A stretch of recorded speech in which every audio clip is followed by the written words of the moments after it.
Salam sejahtera saudaraku yang diberkati oleh Tuhan. Minggu 12 Desember 2021 kita berjumpa kembali dalam pelajaran Sekolah Sabat hari ini dengan judul Ada Tertulis. Kita akan awali pelajaran hari ini dengan kita berdoa. Bapa di surga, kami puji Engkau oleh karena besarlah kuasa-Mu. Oleh karena berkat pemeliharaanmu hari ini kami dapat belajar firman-Mu melalui pelajaran Sekolah Sabat.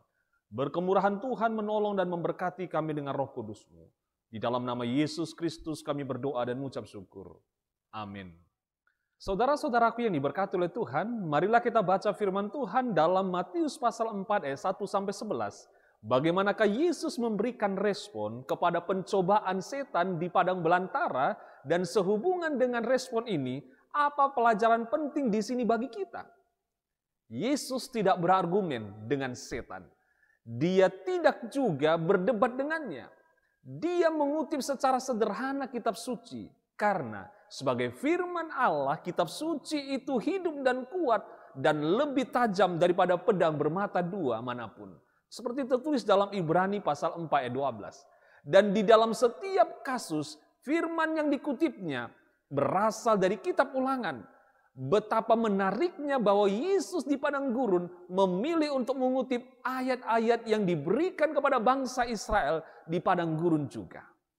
Pada pencobaan pertama, Yesus merujuk kepada Ulangan 8 ayat 3. Musa sudah menceritakan kepada bangsa Israel kuno bagaimana Tuhan sudah menyediakan kebutuhan bagi mereka selama bertahun-tahun di padang gurun, termasuk memberi mana.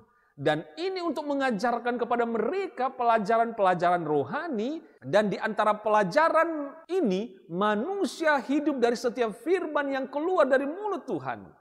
Allah sudah memberikan kepada kita makanan badani, tetapi Dia juga memberikan kepada kita makanan rohani.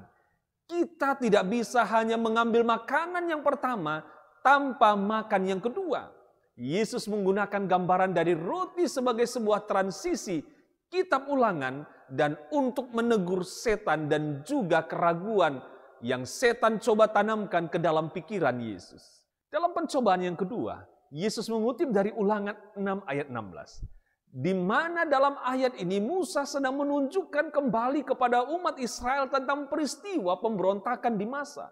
Kita boleh melihat di dalam Keluaran 17 ayat 1-7. Dengan mengatakan engkau tidak boleh mencobai Tuhan Allahmu sebagaimana engkau mencobai Dia di Masa.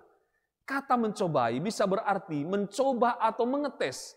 Tuhan telah menunjukkan kepada mereka berulang-ulang kuasa dan kemauannya untuk memberikan persediaan yang diperlukan bagi mereka. Namun ketika datang masalah, mereka berteriak, apakah Tuhan berada di antara kita atau tidak? Seperti tertulis dalam Keluaran 17 ayat 7. Dan dari cerita ini, Yesus mengambil firman Allah untuk menegur iblis. Dalam pencobaan yang ketiga, kali ini iblis mencoba untuk membuat Yesus bersujud dan menyembahnya. Sungguh suatu pernyataan yang terbuka, yang menyolok, yang menyatakan siapa Dia dan apa yang Dia sangat inginkan.